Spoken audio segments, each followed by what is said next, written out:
Hello everyone, how are you doing? This is MD Tech here with another quick tutorial. In today's tutorial, I'm going to show you guys how to resolve if you're coming across broken registry entries on your Windows computer. So perhaps you're coming up with different errors that say that there are registry files that are no longer available, or they're corrupt, or missing, or cannot be found. So in this tutorial, I'm going to show a very brief and general overview for resolving different errors you might be getting concerning the registry. Now, some people will differ in their opinion about the registry. Some will say you should never run a registry cleaner. Me personally, I disagree with that opinion. I don't see why it's necessarily bad to remove these old and outdated links at times, especially if you are incorporating a backup before actually removing anything. I've been using registry cleaners for many years, and every time I've ever made a backup, I've never actually needed to restore it at any point. So if that actually says anything to the power of registry cleaners in today's day and age, it maybe would say more to the registry cleaner that I use. So many of you guys are familiar with CCleaner. I actually have it installed on my computer. You can go on Puriform's website, so just go open up Google and type in CCleaner. Want to just get it from the official site. I'm going to save you guys the hassle of watching me download and install it, and it's already on the computer here, so it's going to look something along the lines of what you're seeing right here. Just make sure you download the free home version. There's also a professional version they offer that does a little bit more, especially in terms of like real-time monitoring and stuff like that. Just make sure you're selecting the free version when you're downloading the program. People always seem to mess it up on my other CCleaner tutorial video. They're always downloading the wrong link. Some people do that, and I don't think a majority do, but I still hear about it from a sizable minority. It's pretty straightforward.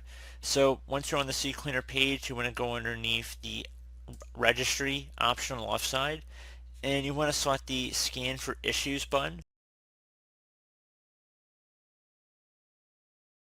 So depending on how old your computer is, you're going to more than likely have more issues than just a few. You might have a whole scroll bar of like a whole bunch of different listings down here.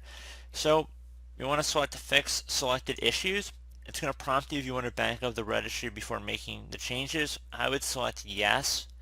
Save it to a convenient location on your computer. For file name, I'd personally delete the default file name in here and just type in the actual date that you are making the backup and select save. Now it saves to the desktop. You can see it right here. I'm going to go ahead inside the CCleaner window here and select fix all selected issues, so you don't have to go through each individual issue. And it should say issues fixed once you're all done. Click on close out of here, restart your computer, and hopefully that has been able to resolve your problem. Another thing you can try would be to open up the start menu, type in disk cleanup. Best match should come back with disk cleanup. Go ahead and left click on that one time to open up the disk cleanup utility. You want to go ahead and select the cleanup system files button.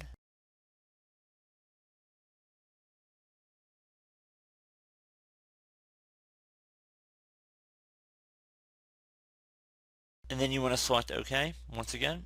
Are you sure you want to permanently delete these files? Select delete files. There also is an option to delete the Windows Update cache, which is about 500 megabytes in my case. You're welcome to select that as well. That's just more in line of freeing up hard disk space, but that's not really what this video is about, so that's why I did not select it. But anyway, restart your computer and hopefully that has been able to resolve your problem. If not, another thing you can try would be to go ahead and open up the start menu, type in CMD. Best match should come back with command prompt, right click on it, and then left click on Run as Administrator. If you receive a user account control prompt, you want to left click on yes. And now I'm going to have a command in the description of my video. I want you guys to copy it, so just right click after you've highlighted it and then select copy, or control C, whatever you prefer, and then go up to the top bar of the command prompt window here, right click on it, left click on edit, and then left click on paste.